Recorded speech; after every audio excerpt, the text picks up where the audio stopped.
بسم اللہ الرحمن الرحیم۔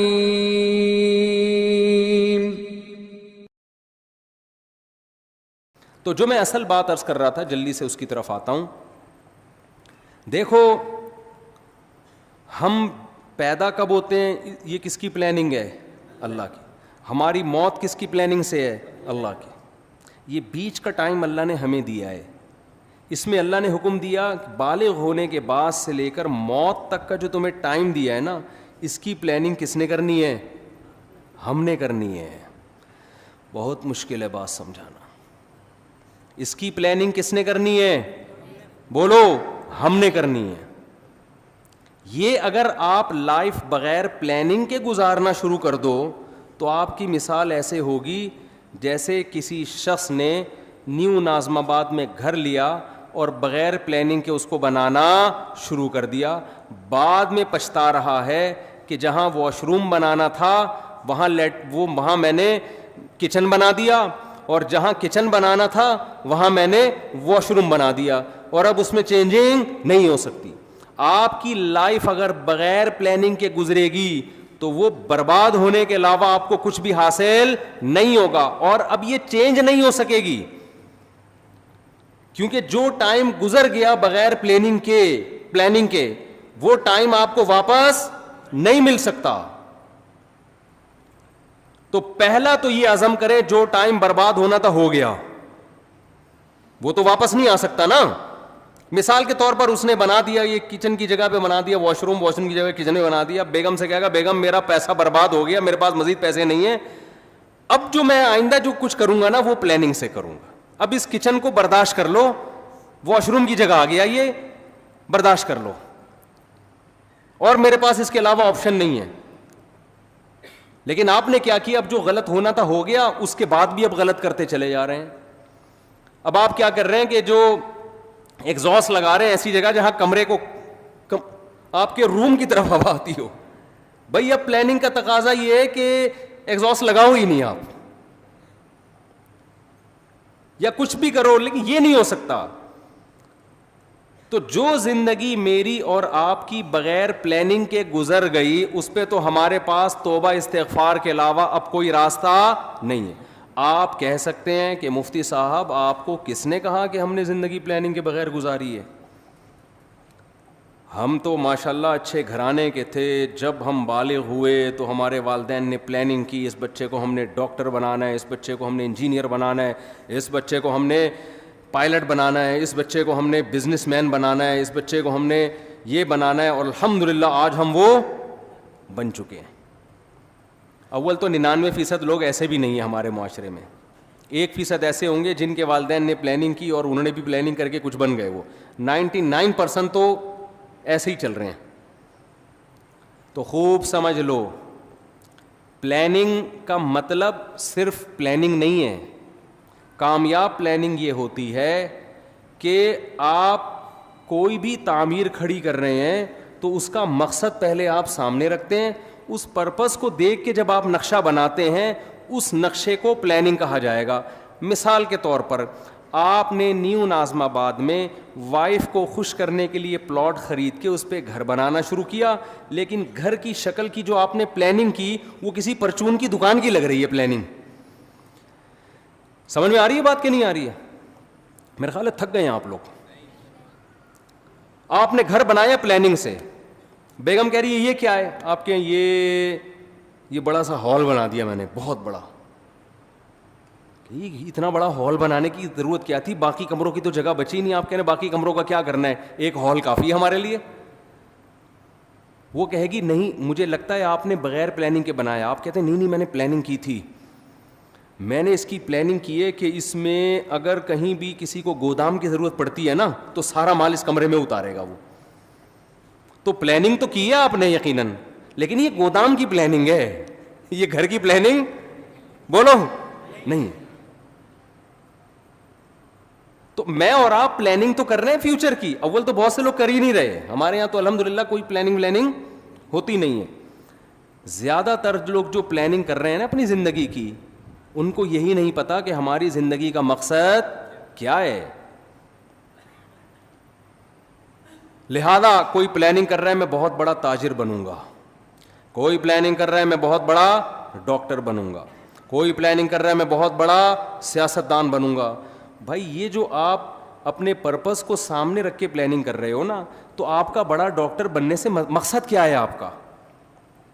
بیگم کہے گی نہیں اتنا بڑا جو گودام آپ نے بنایا, اتنا بڑا کمرہ, آپ کا مقصد کیا ہے؟ آپ کہیں میں اس میں بورے لا کے رکھوں گا گندم کے, تو سر پکڑ کے بیٹھ جائے گی نا کہ یہ نیو نازم آباد آپ کو گودام بنانے کے لیے یہ بنایا بلڈر نے.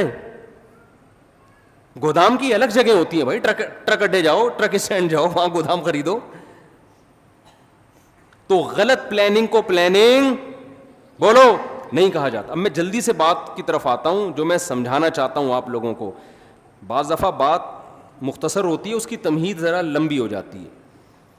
دیکھو اگر ہم کافر ہیں, اللہ نہ کرے غیر مسلم ہیں, تو ہمیں اپنی زندگی کا مقصد تلاش کرنے کی ضرورت بولو نہیں ہے.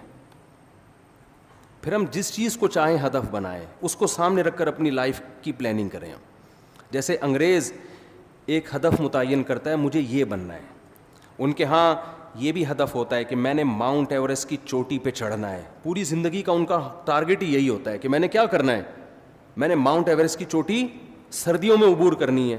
تو کئی سال وہ اسی پلاننگ کے تحت اپنی باڈی کو بناتے رہتے ہیں. یہ ان کا ہدف ہے. اگر کوئی چڑھ جائے اس پہاڑی پر, کامیاب ہو گیا, نہیں چڑھ سکے تو کیا کہتے ہیں, ناکام ہو گیا. بناتے ہیں کہ میں نے میڈیکل سائنس کی فیلڈ میں ترقی کرنی ہے, بعض کہتے ہیں میں نے بہترین سائنٹسٹ بننا ہے. ہم یہ دیکھتے ہیں کہ جو لوگ مذہب کو نہیں مانتے ان کا ایک ہدف ہوتا ہے. اصل بات جو میں عرض کر رہا ہوں, جب تک آپ کے سامنے اپنی لائف کا ہدف نہیں ہوگا کہ میرا اس زندگی سے مقصد کیا ہے, اس وقت تک آپ اپنی زندگی کو پلان نہیں کر سکتے. آپ کی زندگی بے ڈھنگی ہوگی. اب مقصد کیا ہونا چاہیے؟ ایک مقصد ہے کافر کا, غیر مسلم کا. غیر مسلم کا لائف سے مقصد زندگی برائے زندگی, لائف کو انجوائے کرنا, اس کے علاوہ اس کا کوئی ہدف نہیں ہوتا. اگر آپ اللہ کو, کریٹر کو, خدا کو اپنی ڈکشنری سے نکال دیتے ہو تو پھر آپ کو یہ حق حاصل ہے کہ آپ اپنی زندگی کا مقصد خود متعین کرو. سمجھ رہے کہ نہیں سمجھ رہے؟ پھر آپ اپنی زندگی کا مقصد خود متعین کرو, کیونکہ اللہ کو اگر آپ نے نکال دیا, اس کا مطلب کیا ہوا کہ ہم پیدا ہوئے ہیں اللہ کے ارادے سے نہیں, ایک اتفاقی واقعہ ہوا, ہم پیدا ہو گئے. ہم مرتے ہیں اللہ کے ارادے سے نہیں, اتفاق ہوتا ہے. ان ہی الا حیاتنا الدنیا نموت ونحیا وما یہلکنا الا الدہر. نبی کے دور میں جو ایتھیسٹ تھے وہ کہتے تھے کہ یہ دنیا کی زندگی ہے جس میں ہم مرتے بھی ہیں جیتے بھی ہیں, یہ خدا کے تصرفات نہیں ہیں, یہ زمانے کے تصرفات ہیں.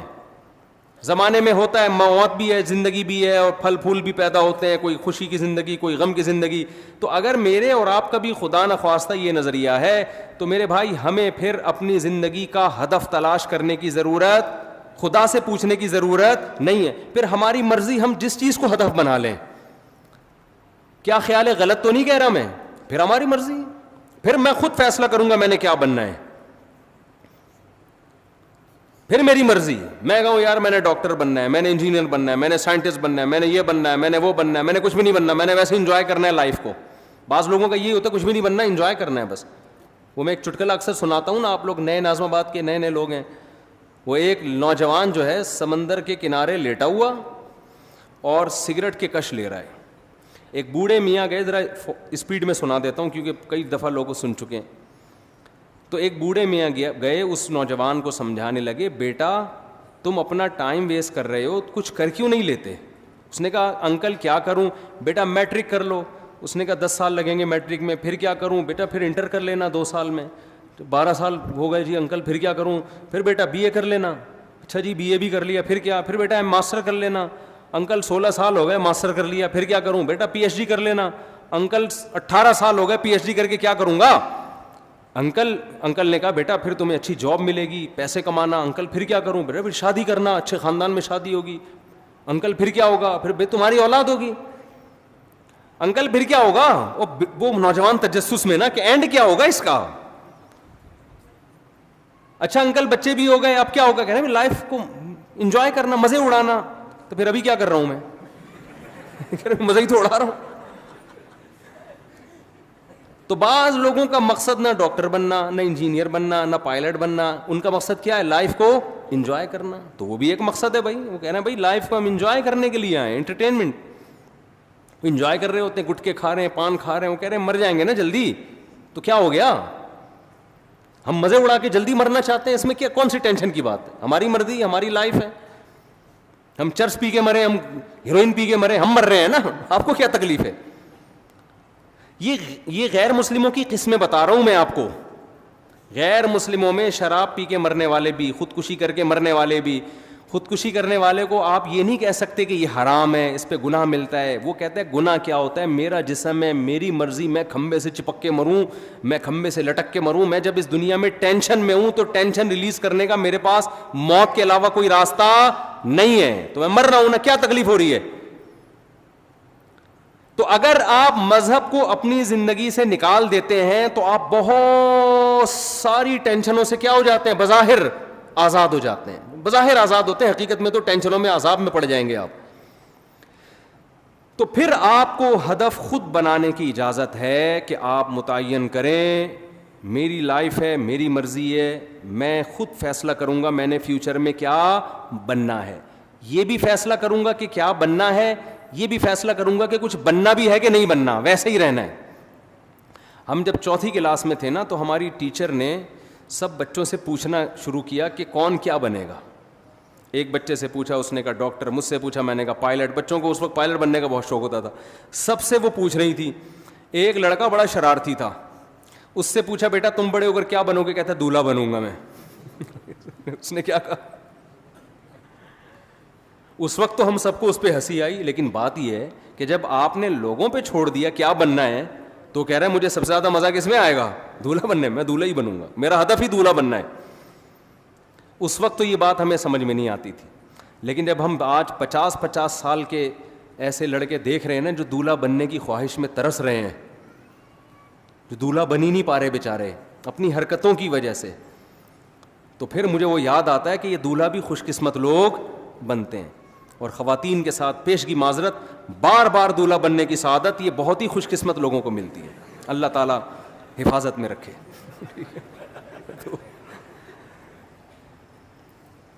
تو اب مجھے ایک بات بتاؤ کہ یا تو آپ ادھر ہو جاؤ انگریز کی طرف, ان کا ہدف وہ خود متعین کرتے ہیں, لیکن جو خدا کو ماننے والے ہیں, دیکھیں قرآن بہت ساری اہل ایمان کی جو علامت بیان کرتا ہے نا, اس میں بار بار یہ کہتا ہے کہ یہ علامتیں ان میں پائی جاتی ہیں جو اللہ پر اور آخرت کے دن پر ایمان رکھتے ہیں. ہمیں شروع میں یہ چیزیں سمجھ میں نہیں آتی تھیں, لیکن اب جب کمپیئر کر رہے ہیں نا دنیا کی قوموں سے, تو قرآن بار بار کہہ رہے ہیں جو اللہ کو مانتے ہیں وہ زنا نہیں کرتے, جو اللہ کو مانتے ہیں وہ رشتہ داری کو توڑتے نہیں ہیں. آج ہمیں گورے نظر آتے ہیں رشتہ داری توڑتے ہوئے, آج ہمیں گورے نظر آتے ہیں زنا کرتے ہوئے. جو اللہ کو مانتے ہیں وہ شراب نہیں پیتے, جو اللہ کو مانتے ہیں وہ سود نہیں کھاتے, جو اللہ کو مانتے ہیں وہ نماز پڑھتے ہیں. آپ کو گوروں میں 20 خوبیاں نظر آئیں گی. ہر بات شروع کرنے سے پہلے 20 دفعہ تھینک یو, بات ختم کرنے کے بعد 20 دفعہ تھینک یو. بہت ساری خوبیاں ہیں. نماز پڑھتے ہوئے وہ نظر نہیں آئیں گے, رشتوں کو جوڑتے ہوئے وہ نظر نہیں آئیں گے. وہ تو باپ جیسا قریب ترین رشتہ بڑھاپے میں اس کا اولڈ ہاؤس میں گزرتا ہے اس کا. تو قرآن نے بڑا فرق کیا ہے ماننے والے اور نہ ماننے والے. تو پہلا تو آپ فیصلہ کرو کہ ہم ماننے والوں میں ہیں یا نہ ماننے والوں میں. ہم اگر ماننے والوں میں ہیں تو آپ کو اپنا زندگی کا ٹارگٹ خود متعین کرنے کی اجازت نہیں ہے. پھر یہ خدا نے جو بتایا اس پہ, اس پرپس پہ آپ کو کام کرنا پڑے گا جو اللہ نے بتایا ہے. تو پہلے تو یہ کلیئر کریں. دیکھو بات کہاں سے شروع ہوتی ہے, جلدی جلدی سمیٹتا ہوں, یہ ٹاپک میں بار بار ریپیٹ کرتا ہوں لیکن ضرورت ہے لوگوں کی. ایک فیصلہ کرو, ہمیں کسی نے بنایا ہے یا ہم خود سے بنے ہیں. گورا کہتے ہیں ہمیں اس سوال کے جواب کی ضرورت نہیں ہے. قرآن کہتا ہے سب سے پہلے تجھ سے یہ سوال پوچھا جائے گا کہ تو نے یہ فیصلہ کیسے کر لیا تھا کہ میں خود بخود وجود میں آیا ہوں. یہ فیصلہ تو نے کیسے کر لیا تھا.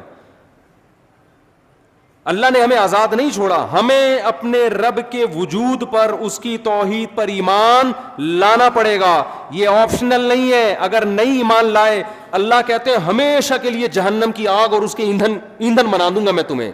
اللہ کے لیے سب سے امپورٹنٹ سوال اور سب سے امپورٹنٹ نظریہ ہماری زندگی میں یہ ہے کہ ہم اس کے وجود کو تسلیم کرتے ہیں یا نہیں کرتے. یہ سوال سائنسدانوں کے لیے اہم نہیں ہے, یہ سوال ڈاکٹروں کے لیے اہم نہیں ہے, یہ سوال گوروں کے لیے اہم نہیں ہے. دیکھیں کچھ سوال کسی کے لیے اہم ہوتے ہیں, کسی کے لیے امپورٹنٹ نہیں ہوتے. مثال کے طور پر, آپ جس گھر میں رہتے ہو, آپ کی بیوی کے لیے سب سے امپورٹنٹ چیز کیا ہے کہ آپ اس کا شوہر اس بیوی کو بیوی سمجھتا بھی ہے کہ نہیں سمجھتا. آپ محلے والوں کے حقوق ادا کر رہے ہو, آپ دوستوں سے اچھے طرح سے مل رہے ہو, آپ کرکٹ کے بہت اچھے کھلاڑی ہو, چوکے چھکے لگا رہے ہو, لیکن گھر میں بیوی کو آ کے کہتے ہو میں نہیں مانتا آپ کو اپنی بیوی, تو ان چھکے چوکوں اور ان قوم کی خدمت کی بیوی کی نظر میں کوئی ویلیو ہوگی؟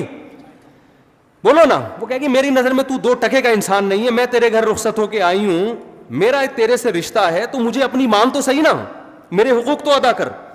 تو بیوی کے لیے سب سے امپورٹنٹ سوال کیا ہے شوہر کے حق میں کہ یہ شوہر مجھے اپنا مانتا ہے یا نہیں مانتا.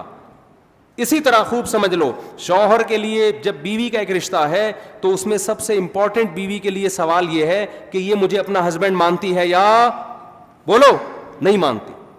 اب آپ کی وائف اپنے ماں باپ کے ساتھ بڑا اچھا سلوک کر رہی ہے, جاب کر رہی ہے اور غریبوں کو کھانا کھلا رہی ہے, سیلاب زدگان کی مدد کے لیے خود بنفس نفیس شاپر لے کے پہنچی ہوئی ہے, بڑی خدمتیں ہو رہی ہے, جب گھر میں آتی ہے آپ سے تمیز سے بات نہیں کرتی, آپ کہتے ہیں میں تمہارا ہسبینڈ ہوں, وہ کہتی ہے میں کنفیوز ہوں کہ پتہ نہیں آپ ہسبینڈ ہیں بھی یا نہیں ہے, میرے لیے سوال زیادہ امپورٹنٹ نہیں ہے.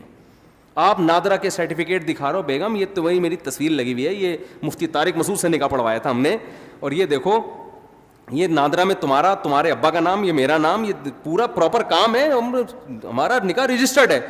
وہ کہتی ہے ایکچولی میرے پاس ٹائم نہیں ہے ان سب باتوں کے لیے, ایکچولی میرے پاس ان سب باتوں کے لیے ٹائم نہیں, میرے لیے سوال زیادہ امپورٹنٹ ہے ہی نہیں, میرے پاس تفتیش کا ٹائم ہی نہیں. میں ڈاروین کے نظریے کو مانتی ہوں.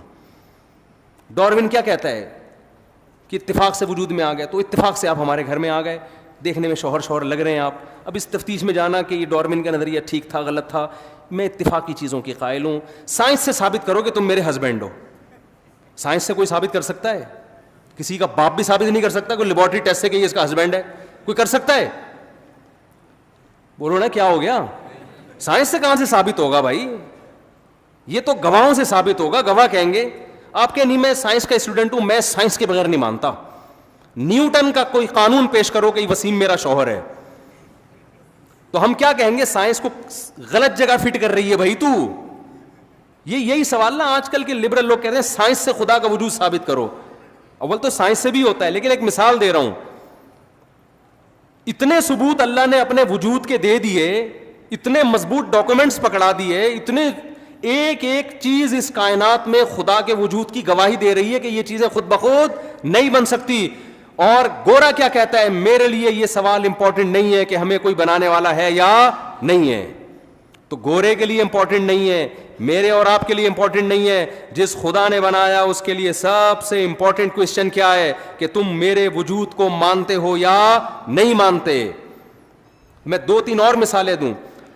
بیٹا کیا کہتا ہے؟ گلی محلے میں سب کی خدمتیں کر رہا ہے,